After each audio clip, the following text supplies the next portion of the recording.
Hey, guess what time it is? It's time for Breedinum Radio. Brought to you by Pertnear Outdoors. This is a spring edition, which means it's turkey season, which means there's turkeys out there breeding them. Like getting on top and breeding them. That's what turkeys do. It's pretty cool if you ever seen it.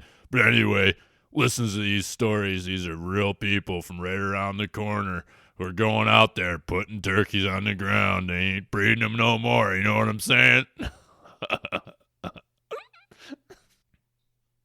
Hey everybody, Billy here, and I'm excited to bring to you our first episode of Breedinum Radio for the spring turkey season here in New York.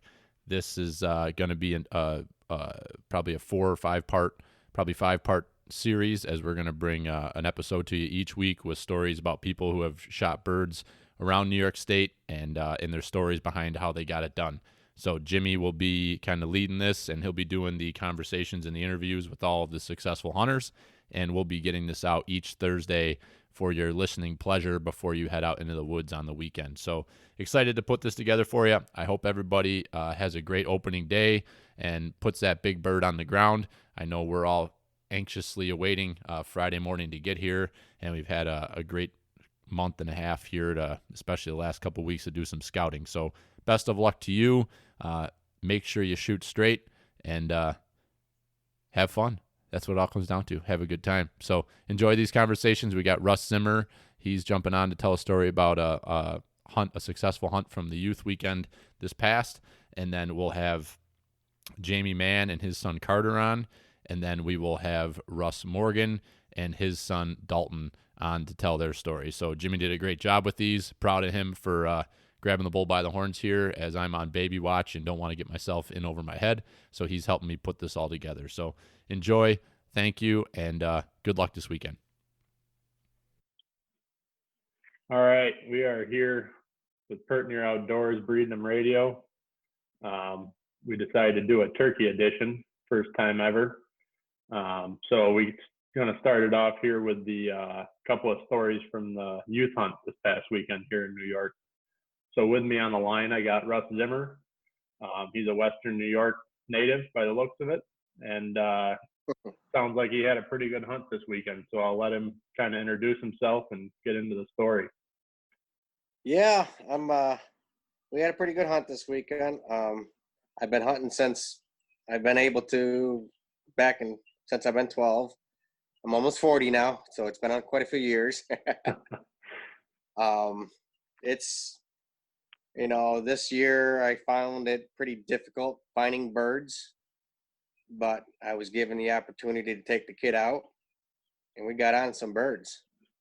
So was it a buddy's kid or your kid, or what were we doing? Yeah, it's a buddy's kid. My kid can't go for another 2 years, so we got the countdown of it. This guy, we've taken his last 3 kids out, and every single youth season had a success every single year. So I'm proud to say that every kid I've taken out, I'm 100% success rate of taking them out.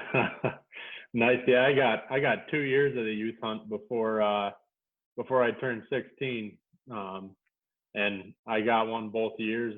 It's just a great time to get out there and really gets you hooked as a new hunter to have that kind of action right off the bat. So. Yeah, it's addicting. Absolutely.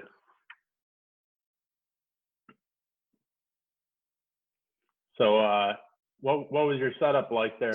What did you guys get? Saturday or Sunday?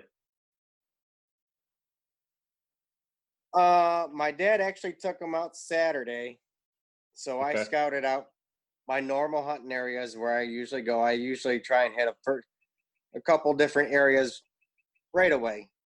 First thing in the morning. I mean, they were gobbling at 5:40 in the morning.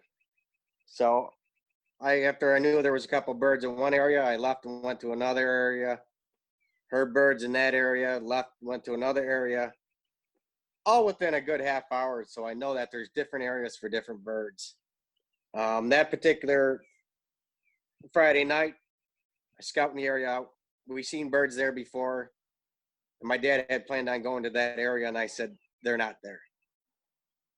I ran around the block, searched every field, nothing. So he went somewhere else. Didn't get nothing. So he already committed to taking another kid out Sunday. So I jumped at the opportunity to take the kid out, him and his dad, which are good friends of ours. And Saturday night, I'd located that flock of birds about 1.5 miles down the road, and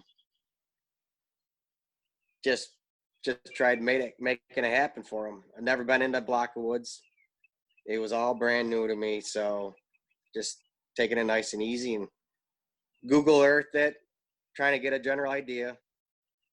Looking for roosting sites, bigger trees that they can hold on themselves to. So once we got back in the woods, they started gobbling, we made the sneak on them. Got within about 100 yards of them, and they were going crazy. It was an awesome time. Did you guys try to roost them Saturday night, or did you just go in Sunday morning? Well, Saturday night, I kind of say half-heartedly roosted them. Never been in the woods, but the field had a big roll to the back of it, and they were going a general direction, and it was pretty late. So I couldn't see where they roosted. And actually, where we started off, we were probably 200 to 300 yards away from them, unexpectedly. So that's always a good thing. What I later found out and realized was that the guy had some tractor paths going back in the woods, and that's what the birds did. They just walked down the tractor paths and flew up in the trees. So perfect. But once we got in, the birds, they were probably gobbling 60, 70 times. There was 3 longbeards there. It was phenomenal. Got within probably 100 yards of them, and I didn't hear any hens, so I started just hen talking right away. And they were going nuts, and they flew down and came strutting right in about 30 yards, and Dad must have moved with his kid because he was sitting there, and they were going to leave. So I said, it's now or never. And the kid ended up trying to take a crack at one, and we ended up missing them, but shook it off and headed to the next spot. So that was right off a roost then, first thing in the morning? That was first thing in the morning. And did you guys run any decoys on that setup or anything, or was it just calling right down out of the roost? We had set up where I thought we were close enough to them, but by the sounds of it in the woods, we ended up moving about another 40 yards forward, but left our deeks kind of behind us. So we had deeks, but I just started calling. I got a new call out from a buddy of ours, and T-Cannery custom calls, and first time using it, and I've fallen in love with it. So that's all I use, and they were loving it. Yeah, you sent me a couple videos there. It sounded good, and they're definitely loving it. Yeah. So what happened after that? Did you go to a totally different spot, or? After that, we went to Plan B, which the day before there was 3 gobblers I could hear in that area. So I told them up. I said, let's go over there, Plan B. So we pulled down in there. I seen he was pretty disgusted. He was shooting his 20 gauge. I said, hey, you want to use my gun here? I brought it along just in case, knowing that he lost full confidence in his gun. I got a Winchester SX4 with the Jebs choke, shooting the XR Longbeards. It's like shooting a 20 gauge. It's no recoil, nothing. It's beautiful. So we waited. We walked through the woods, waited in the fields for a little bit. Probably 15, 20 minutes, not a peep. So then I walked down in the woods, and I told his dad, I said, hey, let you make a couple calls. And he goes, I don't have any. I said, well, okay, I guess I'm doing the calling then. So I made a call. I got a response, what sounded like a hen. We went down probably 50 yards further, called again, and it called it back. And I said, okay. It's either some other kid, father-son duo with it, and then it was moving pretty good. And I said, it's not a guy, it's another turkey. So we had to hurry up, sit down real quick, and I ended up having the kid sit right next to me, and his dad was on the other side of the four-wheeler path, so he could shoot down the path if he needed to. Yeah. And these birds started gobbling, and they ran up from the bottom in the valley all the way out. So we played the game back and forth. The hen came right to us. The longbeards, there was 2 longbeards strutting about 70 yards away. Then heard some more gobbling, and there was 3 more jakes about down below. They were coming up to see what the party was, and yeah. So the hen kept squawking, I kept squawking, and just kept the party rolling. Gotta love it when they're that talkative, right? Yeah. So the hen ended up going down, intercepting the birds. She walked around in the field and around a brush pile, and I told him to move to the right so he can swing around them, because they were coming towards us anyways. So we got them coming towards us, and I told the kid to move when he had to move. He moved right into it, and the birds walked right up. They were 20 yards, walked right out. I said, there it is, shoot them. He goes, I can't see him. I said, what do you mean? I looked down, and I didn't realize the kid, when I told him to move, he just laid right on his belly. That it just sitting up. I mean, we were still sitting up, but he just rolled right on his stomach. It was funny. I said, okay, don't worry about this. We got the jakes are coming. Here comes the jakes. And said, sure enough, same deal. He couldn't see. So I grabbed the back of his jacket and was pulling him up so he can see him. And his dad's looking at me going, this is never going to work. Right. By then, I mean, the jakes, they still stood around long enough, and telling him to swing, just get on him and shoot. He made a good shot. I mean, they knew something was up, too big here, and about a 50-yard shot. So it was a good shot, and he was thrilled. Nice. So were all them birds following that hen along after you coaxed that hen in? Actually, no. They actually left her, and all the birds came right to me. All the toms came right to me.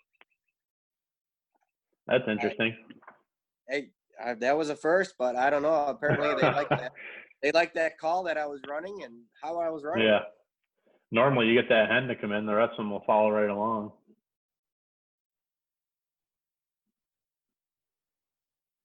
Still with me there? Yeah, I agree. So, what's it? Yeah. So you got to get out and do some scouting here to put some birds to bed and get ready here for the opening day on Friday. Yeah. Yeah, I do a lot of scouting. Scouting nice. is key for me. Yeah, I went out last Saturday morning, and there were some birds in the area, but I feel like they're maybe still a little flocked up. They haven't totally broken up and taken their normal stance yet, because where we are, once they break up, then we get a handful of them in the area, but before that, they're in a flock down the road. So I feel like we're right about at that point where they should be splitting, but I feel like this weather maybe held them back a little bit longer this year. Yeah, it's a strange year. I mean, usually I find birds in a lot of different areas because I like to have plan A, B, C, and D. Just in case, I mean, other hunters come in, or something happens, or deer runs them off, you always have that backup plan. Yeah, and I've been running around checking a bunch of state land and pinpointing birds on state land. So if something happens, and probably more people are going to be out this year than normal. So I wanted to be able to have multiple spots that I can run around and try to get on them. Yeah, I hear you on that. It's going to be a tough year. Yeah, it'll be interesting for sure. So, but I think it all just comes down to homework. Yeah. So you think that kill got the youth hooked or what? Yeah, actually, I recorded it. I know I sent it to you, but I didn't show the ending part. But he was almost crying. I think he was just so relieved that he got one. All his other brothers and sisters have gotten the birds with us, and he didn't get anything yesterday. I mean, the day before. So, yeah. Was that his first turkey ever? No, actually, my dad took him last year, and he shot a bird off the same farm in the same field last year. It's kind of our go-to, I guess, regular spot for the kids there. Yeah. I mean, they've shot quite a few birds out of that area. Very nice. Is that where you're heading opening day? I don't believe so. No. I got a kind of a redemption bird. But he's traveling a lot this year, so I don't know if I will try to tempt him or not right off the bat. I left this bird alone for the last 2 years. I didn't hunt that area, but nobody really hunts that area. Right. So, I get those nice hooks on them. So I guess the last thing we'll touch on here is you're part of the field staff for Blue Collar Outdoors. Yes, sir. We touched on that a little bit today, and that's another group here out of Western New York, right? Yeah, they're out of Jamestown, yes.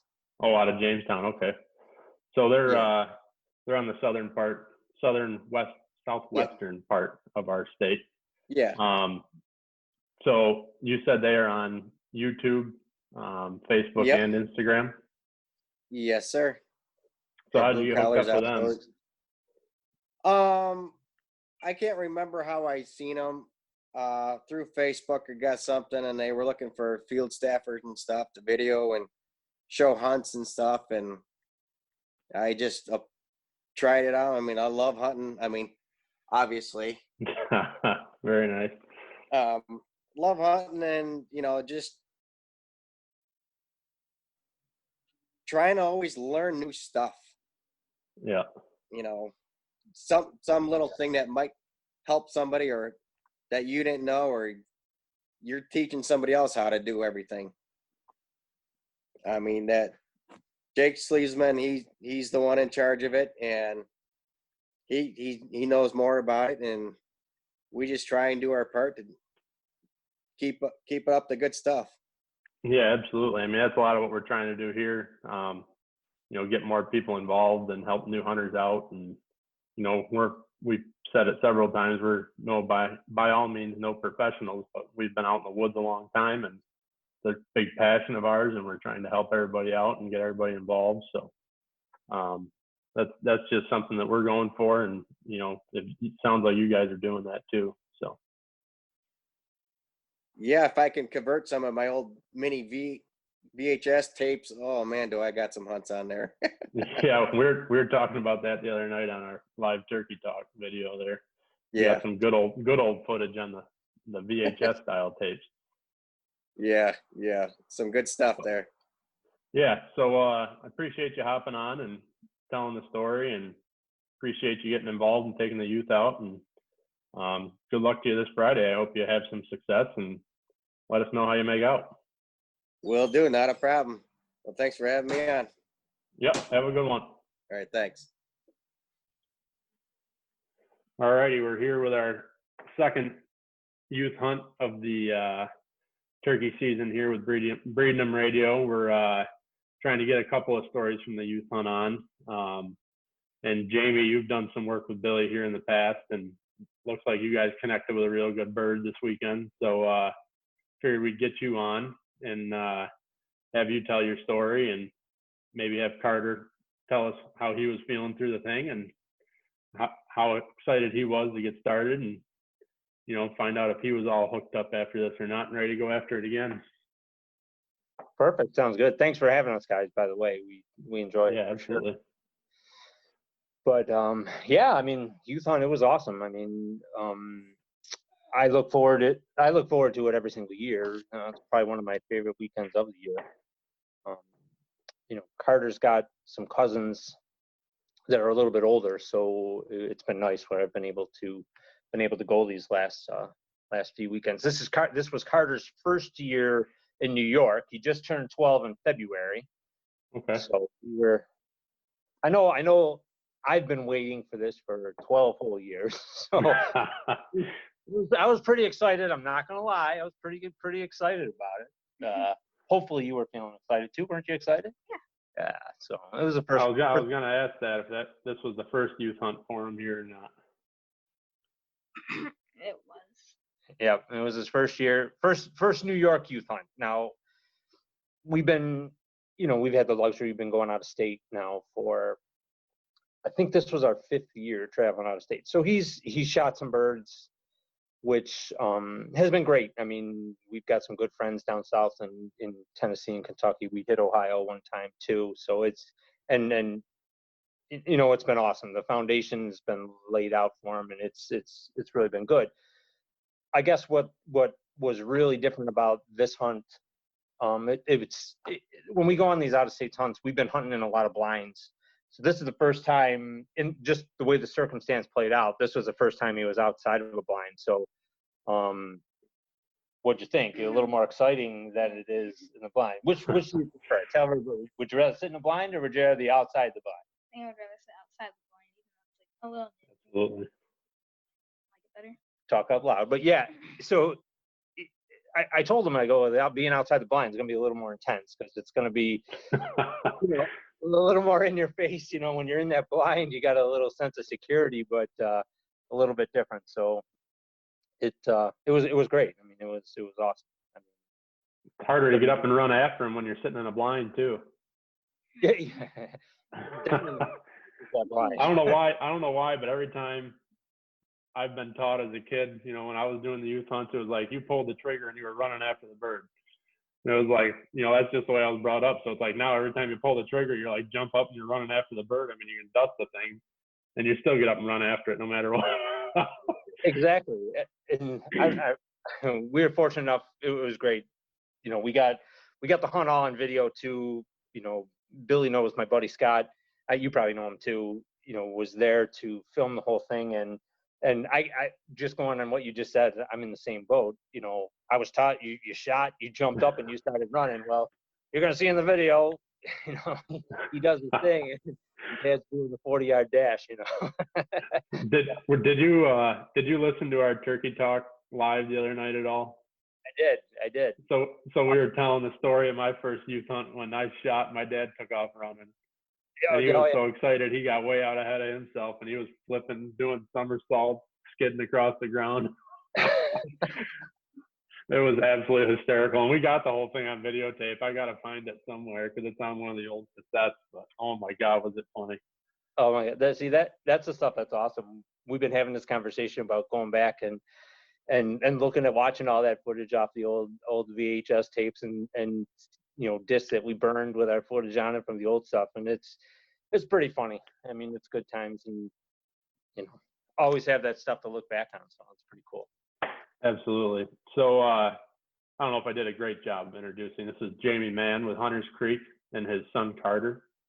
So if you guys want to go a little bit into the story, I mean, I don't know if you have a backstory. Did you guys scout these birds or what? Yeah, so we had just I guess we'll rewind to I hunt a couple spots.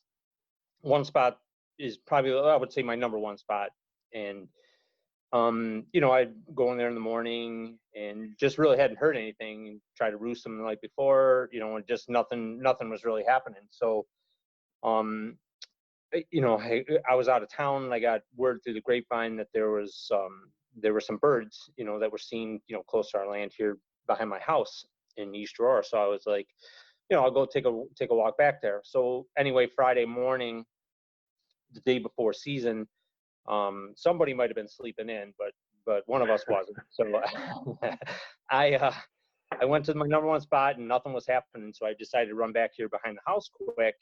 And, it was probably maybe 7 o'clock in the morning. And I don't really like to do any kind of calling or anything, but, we walked around. I saw some fresh scratching or whatever. And make a long story short, I ended up blowing a crow call a bunch of times and did get a bird to gobble. And, it was a bird that we could hunt. So he gobbled 4, 5, 6 times on his own. And that was it. And I was like, he was actually coming in my direction, even though it wasn't calling. He would just happen to be coming my way. So I boogied out of there. And then Friday night, obviously at that point, now that I know there's a bird there. So, I was going to go back and try to roost them. And that's exactly what happened. I got back in the woods probably like 5:30, and I really just sat up against a tree and just kind of sat there and, vegged out or whatever. And he was nice enough to gobble, 3-4 times. And I kind of laying out how this whole story kind of plays out. He was a ways away, but then he flew up in a tree, not far from me, and blew the owl hooter, and he gobbled back at it or whatever. So I had a pretty good idea of where he was. So when I got home, I talked to Scott, and I said, hey, he was down here, but I said when he last gobbled, he was, right here, probably within 150 yards of me. I waited until dark to kind of crawl out of there. So we kind of made a game plan. Well, as you know, being if you've hunted turkeys, nothing ever goes the way that you think it's gonna happen. Very rare. Absolutely. So ironically enough, it ended up being 2 birds, and it got a little chaotic. We almost we could have messed it up, but it worked out. So it was, I guess we had it scouted, obviously we had it roosted. So, that kind of laid the foundation for the hunt anyway. So what time would you say that he was up on roost? 7:45 or 8 o'clock or? So the next morning, we decided, we're going to get up, we get up early so we can I had a pretty good idea where the bird was.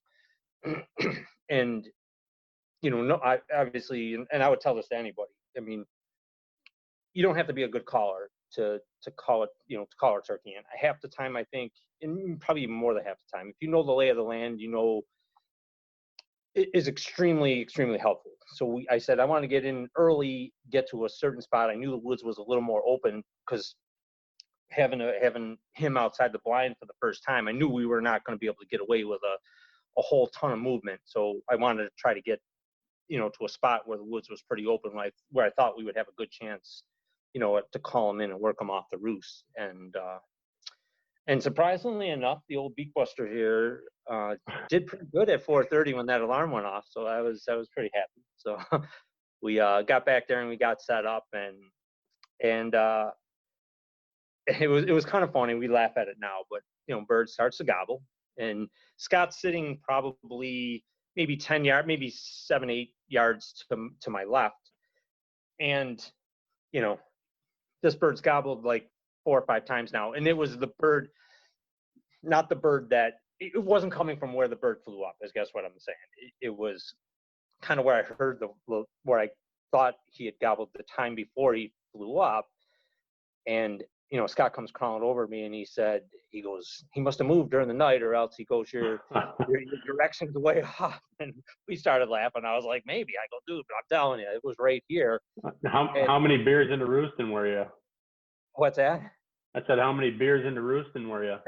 yeah, that's exactly what Scott was thinking. He's probably like, all right, I've been hunting with this kid a long time. I know his sense of direction's horrible, but I didn't think it was this bad. It was probably what he thinks.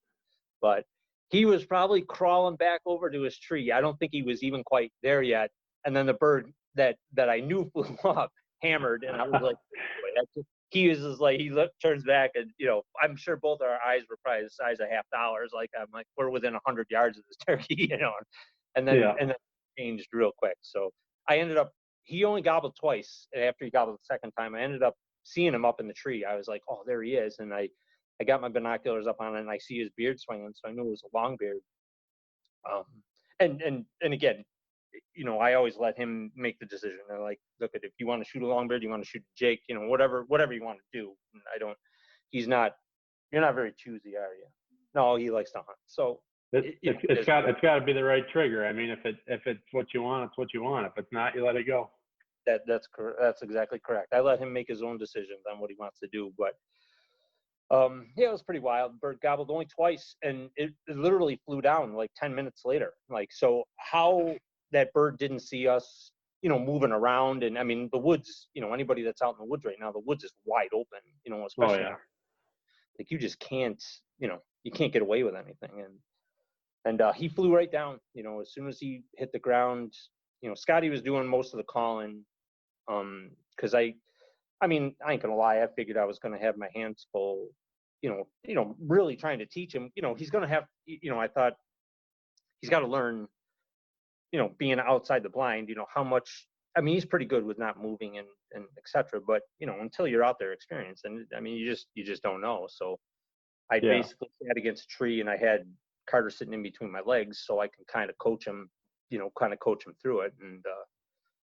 And Scout started calling, and the bird was gobbling. He would answer a little bit. Well, the other bird flew down, and what they basically did was they basically just came together. We could hear some hens calling, so we knew they had hens.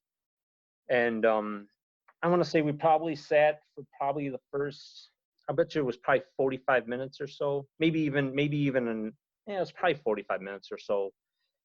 And at that point we realized, look, they're not coming.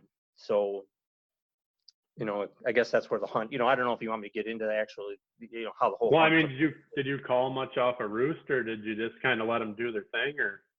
Well, we called to him a little bit off the roost, but not a whole lot because he flew down so fast. Like, the other bird had gobbled probably maybe 5-6 times, and I'm not 100% sure if we actually called until, I don't think we made any kind of, we might have called, I shouldn't say that. We might have called to that other bird, but when the bird, the close bird, the one we were set up to hunt, gobbled, we had called to him a little bit, and he, like I said, he gobbled twice and he flew right down. So we started calling as soon as he hit the ground. But you could tell he was beelining right for that other bird, where that other bird was gobbling. And they were probably, I would say, they're probably 200 yards apart. And when, once that happened, we could hear the other, there was 2 hens, and they were both in the tree still, but luckily they were both over where, closer to us. So they did work their way back. But when the hens flew down, you could tell they just weren't coming. They would gobble, they would sound like they're, 150 yards away. Next time they would gobble, they sound like they're 200. They're just, I'm sure they were just pinwheeling down in the woods there, probably just strutting. The way the lay of the land was, it just sloped off and we just couldn't see them. So is this mostly woods, or are you on some field edge, or? No field, just open hardwoods, just open hardwoods. It got logged off, I don't know, probably maybe 15 years ago. So half of it's got a lot of thick brush and it got thicker. And we kind of had our backs up against that, kind of facing the open hardwoods. So we be able to see, because I wanted to really, have them be able to get a visual of, how it's going to take place. But it really didn't go not completely as planned. Great, bird will fly down. I didn't hear any hens fly up that night before, so I'm like, maybe he's alone. I had envisions like this was going to be a good classic timber hunt for him, which it was. Just we had to work a little more than right. But so did you guys just let them go with the hens and then try to set back up on them later, or? So essentially, yeah, what we did was, we, like I said, we played back and forth with them calling and whatever, and they'd answer us here and there. You could tell they were kind of, not that they would lose interest, but, the hens were right there. It was like they were giving out the courtesy gobbles every once in a while, say, hey, we're over here, and, it was up to, I owe a lot of thanks to Scott, because he, we've been hunting together for 35 years, and he came crawling over and he said, we're going to have to make a move. They're just not coming here. So we got to get, which in my opinion was an aggressive move. We probably went, I don't know, probably moved up. We're going to move up like 60 yards, go straight at them. There was some, like I said before, there was a little bit of just a downward roll. So we'd be hidden for a little while. And there were some immature beech trees out in front of us, probably about 80 yards, that still had leaves on them from last year. So we were going to use that. I kind of told Scott, I was like, after the fact, thinking about it after the fact, I'm like, this is an aggressive move, just for 2 guys to begin with, because we know we're within 200 yards of these turkeys, and then to think about it, okay, great, the 2 of us are going to try to go, and now we got a 12-year-old that's never been outside the blind before going. So this is going to get interesting. But I know both the youth hunts I did, we had 3 people on, and it was normally a guy running the camera and coaching me, and then the other guy calling. So that's kind of how it worked out with us. You know, you kind of had somebody right next to you to coach you and videotape, and the other guy was there to call kind of around the backside of the tree.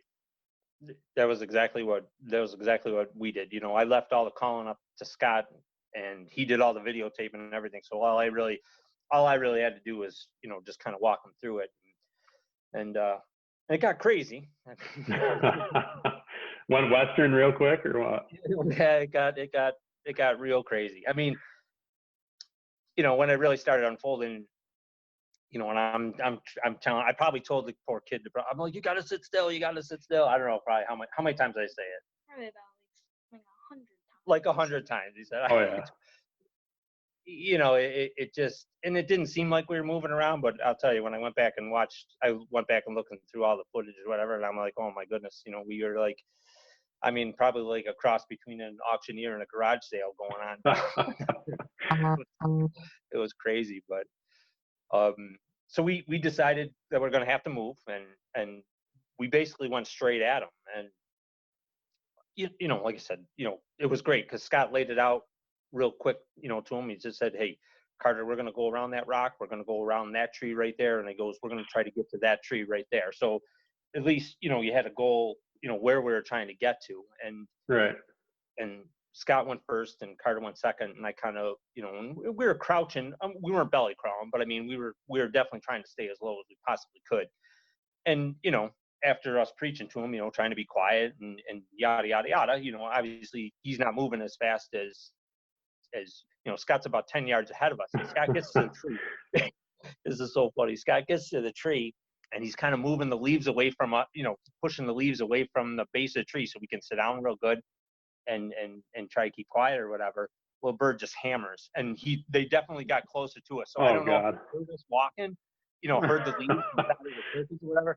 But Scott turns to me, and I look at him, and probably both our eyes are probably the size of golf balls, and we're just like, I look at Carter like, dude, we gotta go, like now, like we gotta hurry, and you know, we ended up getting there, got sit down. Scott crawled over, sat at another tree, and it was pretty much on from there. It was, you wouldn't think like 50, 60 yards would make that much of a difference, but it made a difference.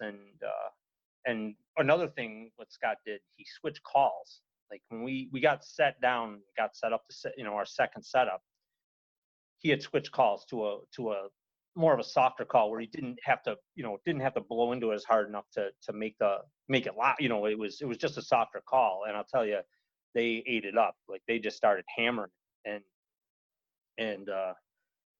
you know, we mixed in with scratching leaves a little bit, and you know, a couple times we just scratched the leaves and they would gobble at that. You know, they would. Oh yeah. Oh, and I was like, oh, it's on. Like that, like, you know, you could just tell it was like, this is going to happen. So now I'm like, you know, I got it between my legs, and I'm like, hey, you know, this is, you know, I try to teach him, you know, we want to keep always pointed at the last gobble, and you know, blah blah blah blah, and you know, fast forward probably 10, 15 minutes, and you know, the last gobble is pointed right out in front of us, and he's pretty much on, you know, right on point where that last gobble was.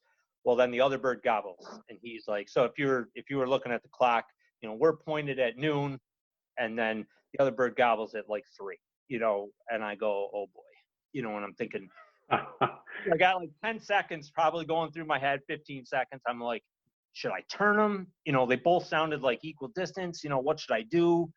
And I'm like, I go, we probably should just stay there. You know, within that 15 seconds that I've said, thinking about it, I turned my head just a little bit, and boom, here's the other bird. And I go, oh no, it's going to be bad, you know?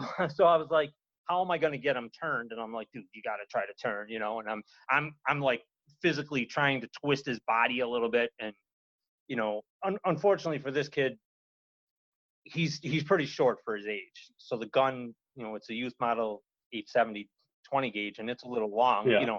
So I have him sitting on a, you know, he's got uses just like a monopod, you know, trigger stick or whatever. Yeah. Well, you got to pick that up to move it, you know, and here I am preaching like you can't move, and, you know, we're going to try to move, you know what I mean? So you can see where this is going. This is, oh yeah. And the bird's coming, and here he is, and I'm like, oh my God, he's 40 yards, and he had just killed a bird in Kentucky at honestly, it was 54 paces. So I mean, I know this bird's like, it's in range, we're ready to go, and we're pointed this way and the bird's over here, so we got a problem. And then that's where the chaos really. And that's the offside too, because he's a righty, right? Correct. So me being a lefty, I would be like, I would have lit that bird up all day long. But yeah, that's your swing. Yeah, it just didn't. It wasn't good. So I'm trying to get him twisted. We just couldn't get him, and luckily, again, I'm trying everything I can to get him turned around. And now he's, when I finally get, where I think we're going to be able to get a shot at him, like he's almost behind us at this point. Like we're almost shooting backwards. And the voice of reason, Scott's like, he's like, just let him go. Let him go. We'll try to get the other one. And that was probably the best thing we could have done, because I have no idea how this turkey didn't see us. I mean, we got really lucky. Looking at it over again in the footage, he should have saw us, and oh yeah, probably wouldn't have went well, but he didn't. Which is surprising, because normally you freaking flinch and these things pick you out. Correct. I tell him, I was like, dude, you move your barrel like 3 inches and they pick you out at 60 yards and like, whoop, whoop, whoop, and they're gone, And yeah. Well, ironically enough, it worked out awesome, because the bird really circled us and got behind us, and now he's just hammering and hammering and hammering. Well, he probably gobbled 3-4 times, like right behind us. And you can hear Scott's like, it's like 30 yards right behind you, and I'm just like, oh my God, like, how did this happen? Like I'm already feeling terrible, thinking like, what could I have done better? What could I have done to, not get into this position? But right. It worked out, because the other bird now is he's starting to go nuts, and he's coming straight at us, because he's not taking the roundabout route. He's coming right for the other turkey. So I get him back over to the, get him twisted around, and get him facing the bird. And it was within, probably within a minute of Scott saying that, I'm like, I go, here he is. I seen this fan come up, and he's coming right for us. So it worked out pretty good. But I'll tell you, if anybody, anybody that's been on a youth hunt, and I mean, I get excited. I love hunting turkeys. I mean, it's my jam. It's my thing. But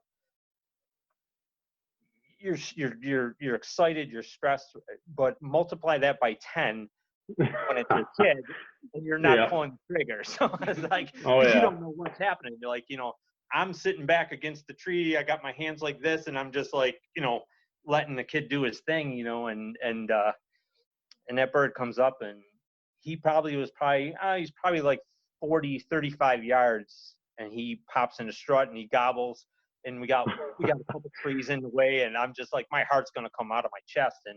And I don't know if the kid here will admit it, but he was shaking. He said he was cold, but he was shaking so bad that my legs were shaking, and I'm just like, I'm trying to calm him down. I'm like, relax, like it's going to happen.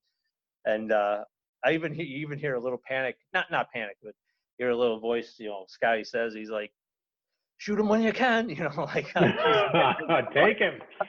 Like I go, man, it's happening. But he ended up stepping out. He got out from behind that big tree, and he popped into like half strut, and he was just coming down. And again, you're kind of the spectator. You're like, I don't want to rush him, but I'm like, to me, it's in the wide open. I'm right over the top of his head, and I'm like, just getting ready to say, like, can you see him? And boom, Perfect. Kind of Florida. But that's the thing, like, you don't know, I don't know what he's thinking, I don't know what's going on in his mind. Is he on him? Does he see him? Yeah, he pulled off a heck of a shot. It ended up being 28 steps and just absolutely floored him. So, well, I think it definitely helps. It was pretty cool. I think it definitely helps when you got the experience and you've been around it your whole life. You're not seeing it for the first time when you go out on the youth hunt. With you as a father, he's been out, I'm sure, before he was able to hunt, and you've been coaching him, and he's probably been shooting. It's the whole compile of things. Like when some of the things that we struggled with youth hunts with my cousins is they didn't seem comfortable with a gun, or they were afraid of the bang. And they're like, oh, I got to put my earmuffs on. It's like, you don't need to be worrying about earmuffs. It's like, by the time you pull that trigger, you're not even going to know what happened. You're not going to hear anything. It's just like the trigger's going to go off and, you'll have a turkey. And it's like, everything else is just a blur. So it's like, but with somebody that has that confidence already, that's fluent with it and, good woodsmanship and, knows where to aim the gun and just everything like that, it seems to take a lot off of you as far as coaching, We tried, before he went on his first time down to Tennessee, we had him shooting the gun a little bit, getting ready. And I mean, I can't stress it enough. Like, there's no reason to, I'm not going to have him shoot that gun with a 3-inch turkey load. I'm letting him shoot number 9 low brass, and making sure where to aim and you'll admit he was afraid of the kick of the gun, how it was going to kick or whatever. And I ended up, we shoot a youth model 20H, a Remington 870, and I ended up getting a limb saver, a butt pad on it, to soften it up a little bit. And I even said to him the first time, I said, you're not gonna feel this. There's no reason to be. You're gonna be so jacked up that you're not even gonna feel it. And when he shot his first one, and I was like, after the fact, I was like, how bad a kick? Oh, Dad, didn't kick at all. It didn't kick at all. You don't even notice it. Yeah, you don't even notice it. So I'd like to share a story with Carter here about one time when I got cold. It was like 65, 70 degrees out, and we had this bird that we could not kill. And I got set up on him in a hedgerow where the logger had been telling us he was coming out. And I was sitting like in a rock pile with leaves and stuff. And I was just, because where he was gobbling, I'm like, I think I want to be on that edge of the field. And there was like some rock piles and saplings. There wasn't much to sit in. So I sat in there. Well, he came strutting and gobbling straight up from below me, and I couldn't see him till like 20 yards. And my freaking leg was shaking so bad that he could hear the leaves rustling, and he was looking for it, and he couldn't find it. And he popped out in the field full strut at like 15 yards, and I piled him. Oh my God, that's awesome. I was literally holding my leg down because it was shaking so hard. And I'm like, he's gonna hear me. He's gonna bust. And he came out looking for it. He definitely heard it, but he just couldn't put 2 and 2 together with it. It was funny. That's awesome. I mean, that's, I guess when we lose that feeling, that's when we think about stopping. But I mean, I still get that one now. My heart come out of my chest. And oh yeah. It's funny because we were talking about shooting whatever makes you want to shoot it. Feeling in the mood. And a couple of years ago on opening day, me and my buddy Adam that hunt together, we called in this freaking monster tom off a roost. And this is the only year this has ever happened to me where we knew he was there and we actually got him to come in off a roost alone. Normally it's like there's 6 jakes there, there's hens, like it's just a mess. And he was all alone off a roost. And I think I hit the easy yelper twice right before he flew down, and he hit the road and strutted right in to like 20 yards. I told my buddy, I'm like, take him. And he dumped him. And my uncle and his son were down the other end of the field. They took one right off a roost. We were sitting there all hooting and hollering, and these birds start gobbling again.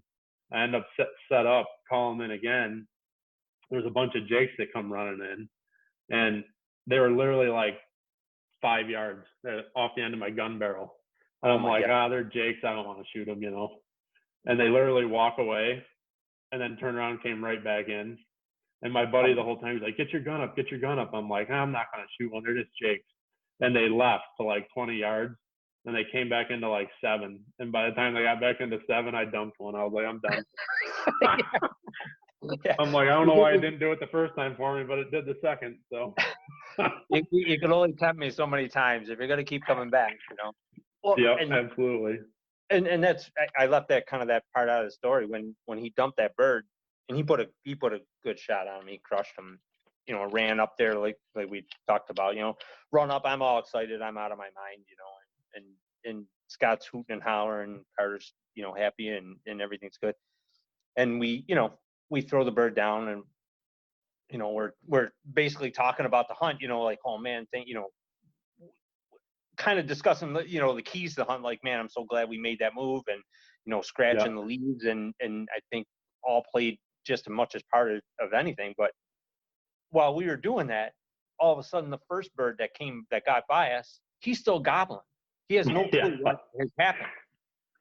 And we're kind of, we get the bird tagged up and everything, and we start taking pictures, and we're doing our video thing, and trying to get Mr. over here to talk, Mr. Shy Guy. And, all the time, the birds, he's still gobbling, and he's probably 60, 70 yards away, and I'm going, this is unbelievable.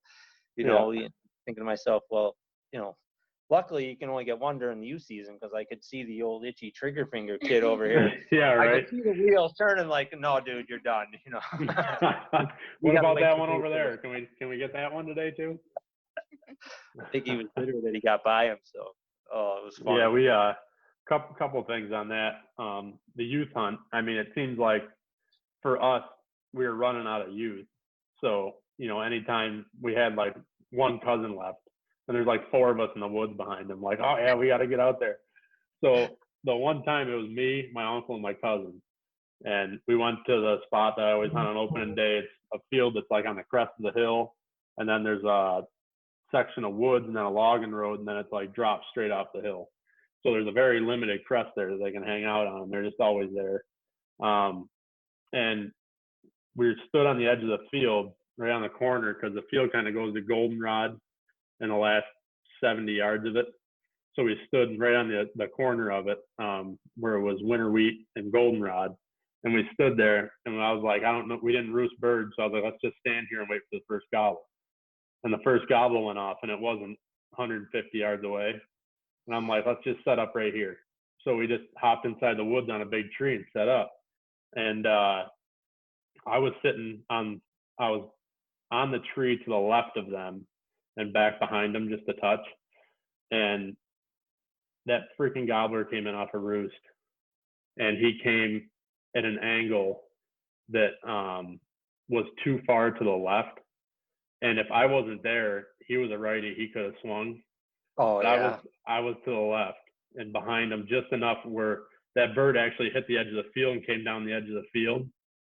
And it was right in between me and him. And that bird was at like 10 yards strutting. So it was less than 10 yards on me. It was like 5 yards. I could hear him spitting and drumming behind me. And my uncle turned and looked, and he's like, your eyes, like you said, he was like, your eyes were like golf balls. Because he just hit down, he was drumming, strutting, he gobbled a couple of times. And it's like, you can't turn your head because he's breathing down your back. Yeah, and, for sure. We're just, everybody's holding tight. And it finally happened where he kind of just strutted out into the field and kind of went out towards the center. And 3 more birds gobbled. And my uncle was like, we got to get these ones. And he like just easy clucker a couple of times, because this was super early off a roost. It was a real foggy morning. And they gobbled and they started hammering. So we just kept on teasing them with that easy clucker. And they started coming in, and they almost did the same thing. They were getting to the point, they got probably 20 yards. And my uncle's like, you have to take them or they're going to get behind them. And I'm sitting there, and I'm watching the gun barrel swinging to the left. And I could tell they were right there. And he shot, it was a safe shot. But it was to the point where if he'd have waited any longer, it wouldn't have happened. And it was just, it was awesome. Those youth hunts, you get out there and just experience it with them and get them fired up about it. It's always a good time. Absolutely. We had it timed out. I guess me and my brother-in-law or whatever, it's been timed out great, because his cousins are 4 years old. They both got birds on Saturday. They both got birds on Sunday as well. So all 3 of them tagged out. This would be they're going to turn 16, I believe, in November. So this was their last youth hunt. Yeah. And I told Todd, I was like, we've done this pretty good, because now, they have an older son too as well. So I got to go through all these youth hunts, and now when they're aging out, my son is just coming in. So I'm like, Todd's like, oh, this is great. We're still going to have a youth for a couple more years. And I'm going to be honest with you, when he ages out, I'm going to be, I know my buddy Ryan, he doesn't have any kids, so he's constantly looking for kids to take. And, I love the youth hunt more than I mean, I'm be honest with you. I mean, I've killed a lot of birds. That, I've been fortunate. I've been blessed. And it's been great. I get more excited watching other people. It's their first turkey or taking the kids out. I mean, it just doesn't get any better because they, their reactions are just priceless when it all comes together. Yeah. It's awesome. Yeah, I have just as much enjoyment in shooting them myself as watching somebody else get one. Just playing the bird, getting them in, and getting them down. It's just, I mean, it doesn't matter who shoots it. It's actually funny, that story I was telling you, my buddy Adam that shot that real big bird off a roost a couple of years ago. That bird walked right across in front of me, and on the way in the goldenrod at the end of that field, it was pitch dark. I mean, 5 a.m, and we're walking in, tiptoeing in, and I'm looking down in front of Adam because he was in front of me, and I'm like, is that a horn laying there? And I see him bend over and pick it up, and then he bends over and picks the match up. It was like a 130-inch 8-point. I'm like, no way. And I'm like sitting there, and that longbeard's coming in, and I'm like, if he shoots the longbeard, I bet you I can get him to give me the dead horns. So after he had the bird, I go, all right, give me the horns. Yep. I like where your head's at. You got the bargaining powers going before the hunt even takes place. I like that. I'm like, this is the first day I can get another bird. I gotta get them horns. Ironically enough, I actually, that morning when I heard that bird gobbling and blow the crow call or whatever, when I was walking out, I picked up a shed antler. The first one I found out. Just a little. Yeah. Actually, I think I got it. I got it sitting right here. Little 2-year-old. That's a big one. The camera acre looks better than it is. But just a 2-year-old. But I mean, next year he'll be looking nice. Oh yeah. So big plans for this weekend or what? Oh yeah, we've been kind of talking. Scott, see what we're gonna do. Scott's got a line on some birds, so I'm probably, I give the beak buster here the option, whether he wants to. He always gets pretty content, whether I told him, I was like, again, not to get totally off topic or whatever, but he's never learned anything, or I'm sorry, he's never been a part of anything that hasn't been more than 2 days. All these youth hunts we've always gone on. Right. You got 2 days, and I'm trying to explain to him, like, dude, you got the whole month. We got 31 days to hunt here. So, it's just something different. So, yeah, I give him the option. I know the weather looks a little dicey for Friday morning. If he wants to go, great. If not, I'm going to go video for Scott. He'll probably try to make me take my gun, but I probably am not going to take my gun. I'm sure we'll argue about it a little bit about go and videotape for Scott. Cause like we just talked about, like you said, whether I was videoing or not, or, when you're in on the hunt and your friend gets it, it's just like you're getting it. So it's I mean, I'll be honest, I haven't shot a bird since the last turkey I shot was on Mother's Day in 2018. So it's been a little while. Yeah. But so one of the things we're trying to do is get a little video this year, and I actually bought a nice tripod and stuff. We got just a little handy cam, but it's 1080p. It shoots decent video. We had it last year, but we didn't have a good tripod. And I mean, we don't have a designated camera guy. So it's like you're carrying the camera, but then when stuff gets heated, it's just like, oh, whatever, who cares? I don't give a shit if it's on camera. I'm just going to kill it. So the third day last year, me and my buddy Adam there, we took the day off. It was Friday. And we went to camp. And of course, like you said, every time you think you got the birds figured out, they do something else. So the opening morning, we sat in the bottom corner where we always do, and they went above us and out in the middle of the field where we couldn't get them and down to the other end. So, smart us, we sit up in the middle of the woods on the end of the field to intercept them on Friday. Figured we won't call, we'll just intercept them. And we had all the jakes and all the hens in front of us, but the big bird was gobbling right next to the tree that we sat at opening day. Oh yeah, so, naturally.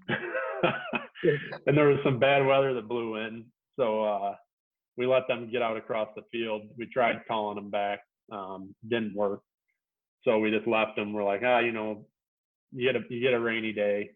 around these fields up here. And a lot of times, you know, if you didn't get them first thing, you'll get them at 11 o'clock. Yep. I was like, we'll leave these ones. We'll head around back in the valley. We drove the truck out around and came in the other end of the property. It's a totally different hill. And there's a field down in the back corner of that.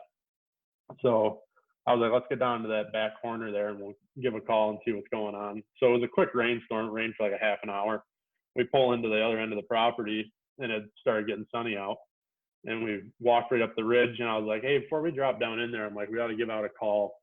Just make sure there's nothing between us and the corner. And I hit my box call one time and there was birds that gobbled down our backs. I mean, they couldn't have been 60 yards away. Oh, so boy. We had the video camera and we're like trying to set it up on this crappy little tripod. Next thing you know, the video camera's laying on its side. Both guns are going off. It was 3 longbeards ran right in on a dime and we didn't have to call again. It was crazy. That's awesome. Yeah. So, you know, as much fun as it is getting it on video, I mean, that's something that we haven't. I mean, you gotta put, basically, like you said, you gotta put the gun down and take the camera. Otherwise, it's just gonna turn into whoever's shooting, and you, oh crap, we didn't get it on camera. Yeah. And trust me, we get a lot of those. Oh crap, we didn't get it on camera. You know, it is the way it is what it is. I mean, if you get it, great. If you don't, you don't. I mean, yeah. You know, I'd like to say it's all, you know, easy peasy, but it just doesn't work that way. You know, it just doesn't work. I'll give people that film a lot of credit because it is very difficult. The people that do it, I mean, obviously we're all amateur people, and we're doing just like you. We're doing it to have fun and, you know, yeah, mess around a little bit. You know, these bigger places, you know, yeah, they got money to pay for a guy to, oh, hey, here's your job. You're gonna follow me around all turkey season. Right. You know, we just don't have that. So we're hunting with buddies and messing around, and, you know, if we get them, we get them. If we don't, we don't. And, you know, right. I think that's, I don't know. I think that's more relatable for people around here. I mean, because we're not professionals. We're just here having fun, and you know. Right. And when it works out, great. It's great. And if it doesn't, you know, great. We still had a good hunt. We got a bird, and we're still just as happy. So it's. Yep. We can take pictures afterwards, right? Yeah, take pictures and we still talking. And guess what? They're still going on the grill, so life is good. Absolutely.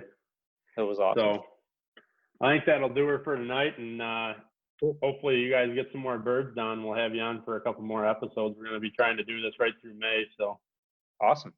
We'll have to keep in touch and let us know how you make out this weekend. And if we don't hear from you, good luck the rest of the season. But I'm sure we'll be back on with you. I'm sure we'll be on. But yeah, thanks. Yeah, good luck to you too, buddy. Thanks for having us, man. I really appreciate it. Yeah, definitely. Carter, congratulations. That's awesome. It was a great bird. Thank you. Keep ripping them beaks off. That's right. Busting beaks. All right. Congrats. Thank you, guys. All right. Have a good night. See ya. All righty. We're here with the last story of the week from the youth hunt here. I got Russ and Dalton Morgan on with me. Russ, you are running Whitetail Company, is that correct? Yeah, Whitetail Company. Yep. So that is out of Western New York. You've done some other stuff there with hunting Western New York. It's very big, obviously, here. Anybody that lives in Western New York has probably participated in it. You've done the Rut Madness Challenge here for years. Yeah, that's been going on for, this is 11th year. Yeah. Yeah. So, yeah, that's been a huge hit here in Western New York. Everybody likes to have a lot of fun with that. And you seem to have gotten your kids right into it like the rest of us like to. Yeah, for sure. I'm glad that they took the passion for hunting like I did. My older son and Dalton here, they've both been successful, but I'm glad they've taken it on just like I also have, you know? Yeah, you know, it was huge for us growing up. I mean, we were with Dad every minute that we could be. And Billy got a lot more into sports at a younger age than I did. I kind of just stuck to the woods, and I felt sports got in the way. But, you know, now that Billy's out of school and kind of done with sports, you know, he's gotten huge back into the hunting, almost bigger than I have. It seems like we kind of swap roles a little bit. But, it's fun to see youth coming up and getting into the sport like we did. And, it becomes more of a lifestyle than anything. For sure. It's definitely has changed over since, when I started hunting. It was a different hunting ethic, and we talked in 8 points and 10 points, not score. And, there was a lot of open land, a lot of driving, and it was a different sport for sure. Yeah, it's definitely, I mean, for me in the last 5 years, I can see how much it's changed. It used to be all these, old hunting crews where once gun opened, everybody started pushing, and you did the same drives here, same drives there. And in the last 5 years, I've seen a lot around us. It's starting to change over, and that mentality is almost switching out for more of a, I wouldn't say everybody's getting away from drives, but it's definitely changing to the fact that people are getting more educated, and that's not all they go do. Yeah, you'll see a lot of guys will drive towards the end of season or something. It's not usually at 8 o'clock on the first day that they get together and do it like they used to. Right. So on this aspect, we're talking about the youth turkey hunt, and we just wanted to get a few stories on this week here to open the season up, and you guys had some success out there.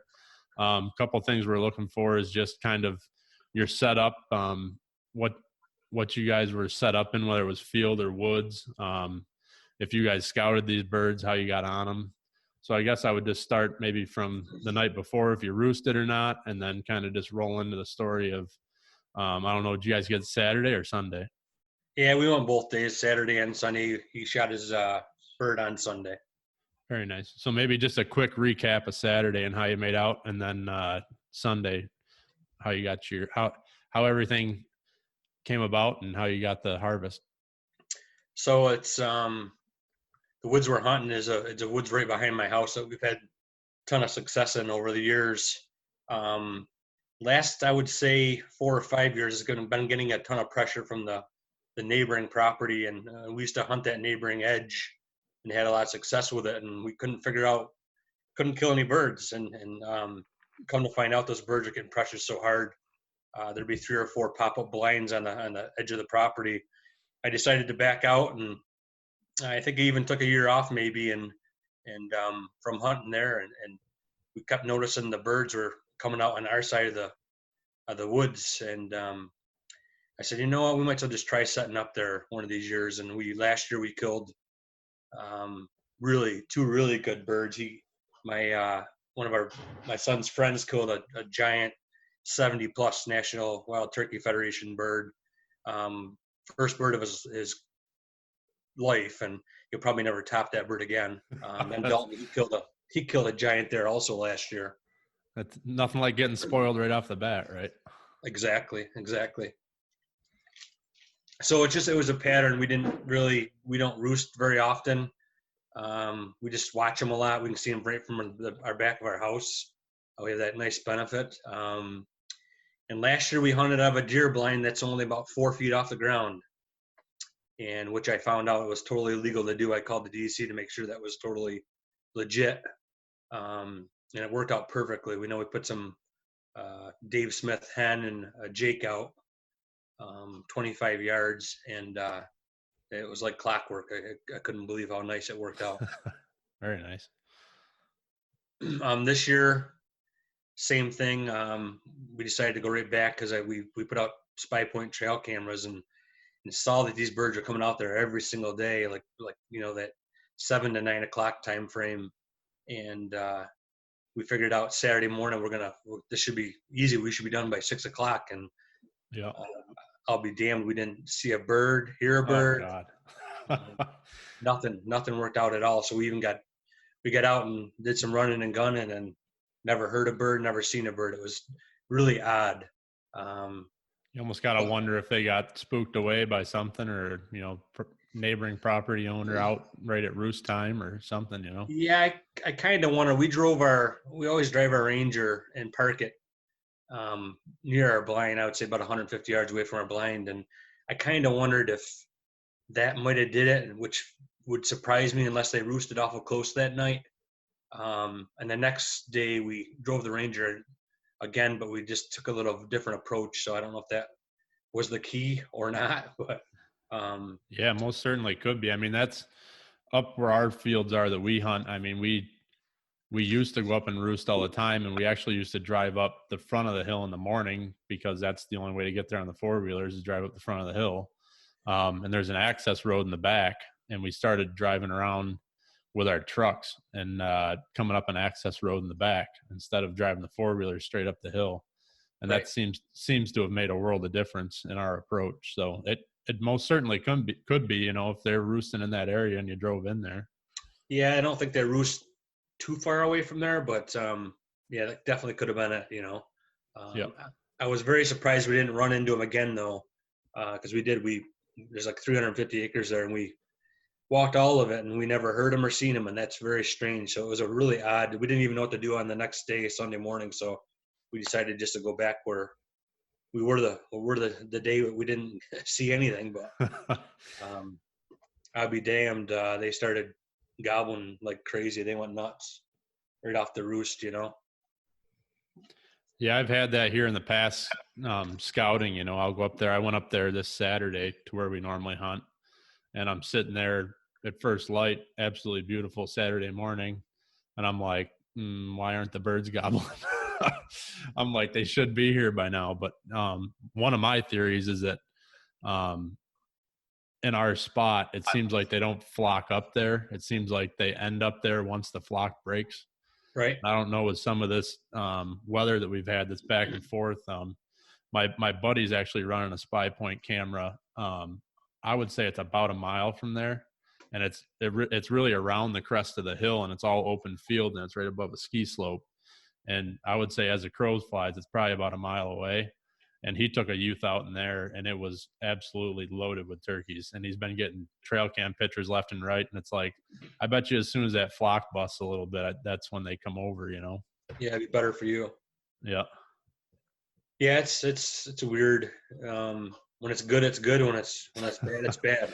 Yeah, if that's not the truth. Yeah, and then that morning like I said, they started gobbling like crazy off the roost, and we had one bird that we kind of knew about. He real wide beard, older bird, kind of a shorter beard, but really you could tell he's an old bird. And we decided when we saw him enter the field, I said, "Adult," I says, "Why don't you take him?" But we had a GoPro we got for Christmas, and we had that out in the field set up on the decoys, and we were remotely trying to start it from the inside the blind, and that wasn't going so well. And we were kind of like, what the heck? This gobbler's beating up our Jake pretty good, wasn't he? And you couldn't even get it on camera. We couldn't get the camera to turn on. We just bought a Tacticam at the outdoor show this year, and we had that fired up. So probably should have let him pull the trigger a little earlier. The bird started walking away a little bit, and Dalton, we looked at the video, and his head was fully exposed, but he was probably a little bit of a poke. He was probably that 35, 40 yards. Yeah. And Dalton let him have it, and he flew off. You know, he was pretty much unscathed, other than he had a few BBs in him probably. Yeah. We thought that was probably it. And he ran off, and we waited probably, I don't know, 5, 6 minutes, 7 minutes, 8 minutes, whatever. And I hit the call again, and they started gobbling again. I was like, holy crap, here we go. Jesus. And his came out, and, you know, it's a nice, it's probably a 2 or 3 year old bird. And this time he didn't waste no much time. We let him come out to the decoy. I don't think we even let him get to the decoys, and Dalton let him have it. Yeah, it's incredible how you can recover like that. I mean, you see some of these videos where somebody will shoot a turkey, and the turkeys will stand there and beat it up and keep gobbling and walk away. It's like, oh, it's amazing. You think that gun goes off, you wouldn't stand a chance after that. But I mean, we've had it opening day where we'll drop a big tom, and then, you know, somebody at the other end of the field drops one, and then, you know, half an hour later you're calling in more birds. It's like, it seems like when you catch them off guard and early in the season, they're not educated yet, you know? Right. So what are you shooting for a gun, Dalton? Was it Remington? Yeah. What is it? Remington what? 3.5. 3.5. Yeah. Oh boy, that's a big round. You Yeah, running a 12 or a 20? 12. Nice. Yeah. What are you guys shooting for rounds out of that? The Winchester XRs. I think they're XRs. Yeah. Yeah, that's what I've been running the last few years. They seem to do pretty well. The only other shell that I've been hearing about is that TSS or the TTS. Yep. Apparently that thing is just devastating, but I haven't had any experience with it yet.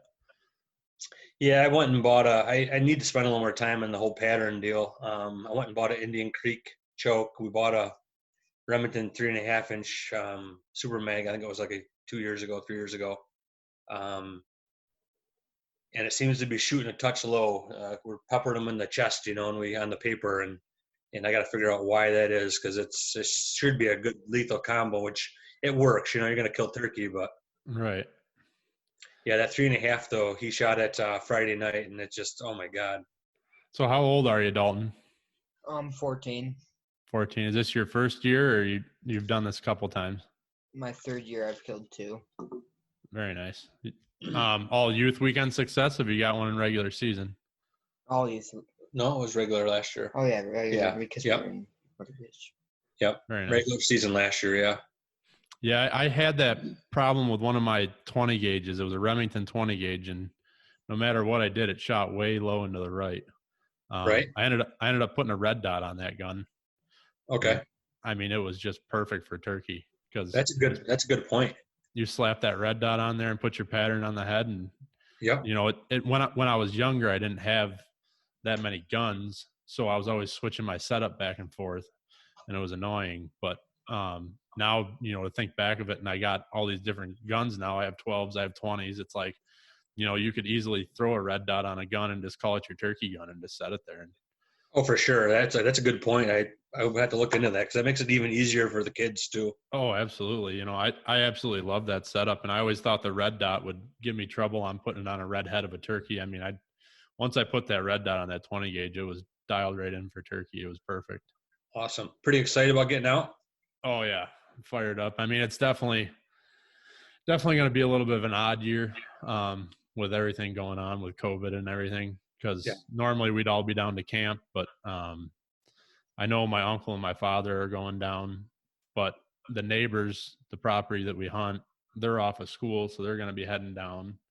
So there's going to be more people in the woods. I'm not going to camp because my wife is pregnant, and we're not taking any risks as far as being around people that we're not normally around. So Right. it's going to be a little different, but to say the least, I am still super excited, because there's nothing I love more. I've been out there for weeks walking state land and listening for different birds and dropping pins on them, and Nice. I'm definitely ready to get out there and chase them. That's for sure. Nice. How about you guys? I'm pumped about it. My older son, he's 17, and he's only killed a couple of jakes, so we've got to be nice to get him a gobbler, because the little guy picks on him quite a bit about. I can only imagine. Yeah. Yeah, the one turkey my brother shot with me, we were young. I mean, I think maybe I was 16, he was 17, or 17 to 18, one or the other, whatever it was. We were sitting down in this corner of this field that we always sit in, and I called some birds in, and they were well within range. They were probably 30, 35 yards. And my brother shot, and they all took off flying. And I'm like, well, what the hell did you do? And my dad was at the other end of the field, and they had already shot one right off a roost, him and his buddy. And we called my dad, and we're like, hey, just let you know that, Billy hit it. It was definitely a hit, and it flew down to your end. And then, we haven't seen it since or heard anything since, but it definitely kind of went up and went down in your corner. And my dad went over there and actually found it. It was, he could hear it flapping around and kicking around in some vines and stuff, and he ended up going over and finding it. So I was always picking on Billy, going, that wasn't your bird. You didn't kill it. You never would have found that if it wasn't for Dad, Oh geez, yeah, for sure. Gotta razz him. So yeah, for sure. No, it's definitely. Go ahead. Is there just you and your brother? Yeah. Yep. It's just the two of us. He never really got huge into turkey season, and now that he's living out in Strikersville there, yep. His in-laws have the farm, and he's gotten more into during turkey season, it's easy for him to hop up there. Right. And just go out in the morning with those guys over there at the farm. So I think last year he got a good one, the first or second day. So he's been doing more turkey hunting with them. Nice. And, back in the day when we would be turkey hunting around there, when he was hunting, it was, he was mostly into sports. So if you got out once in a while with him, so we never got big into turkey hunting together, but now he lives an hour away. So it makes it even harder. Right. But our camp is in Naples there. Okay. We've had a family camp there for years. We got 100 acres. And our neighbors got about 1,000, maybe a little under 1,000. Perfect. And they have been very gracious to us over the years, allowing us to pretty much hunt wherever we want. We know where they deer hunt, so we stay out of there. But as far as turkey season, there's not normally anybody around. So normally during turkey, we got the run of it. But this year, I'm glad they're getting out. I mean, it's a great sport, and they don't normally have time for it. So, wherever they want to go, I'm going to talk to them Thursday night, and if they're there, I'll go somewhere else. I don't have a problem with that by any means. Right. So yeah, there's not a ton of turkey on. I mean, one of the reasons I shut the turkey contest down was there just wasn't the numbers. You were scoring 5 to 10 turkey a year. There's just not the number of hunters you would think that turkey hunt. It's very low population, I would say, that turkey hunt. Yeah, I mean, even at that, I mean, you might see a big rush the first week, but then everybody dies right off of it. Right. So they're not sticking This year with you it might the get a whole little more. season. Oh yeah, I'm thinking there's going to be a lot more competition out there this year, but we'll see. Yep. So you were talking about the turkey competition. I saw before we started here on Whitetail Company, you went live. Were you doing a turkey competition this year? Oh, you're breaking up a little. Oh, sorry about that. Can you hear me now? I said you were breaking up a little. You got me good now, or is my connection still? Oh yeah. Yep. Okay. No, you're good, I think. So I was saying before we started here, I was looking on Instagram, and Whitetail Company went live. Were you doing a turkey competition? Yeah, we're just doing a national, just a picture. Basically, somebody submits a picture. We got a nice little prize package from Quaker Boy and Whitetail Company to give away, just to create more traffic. Yeah, absolutely. I mean, is that anything you're setting a deadline on, or is that just any time throughout the season, send in a picture? Yep, send in a picture, post it on our Whitetail Company Facebook page, Instagram page, and just tag us, and you're eligible to win the prizes. We're going to pick them on the 31st. We're going to probably have one of the Quaker Boy guys pick their favorite picture and give away the package. Very nice.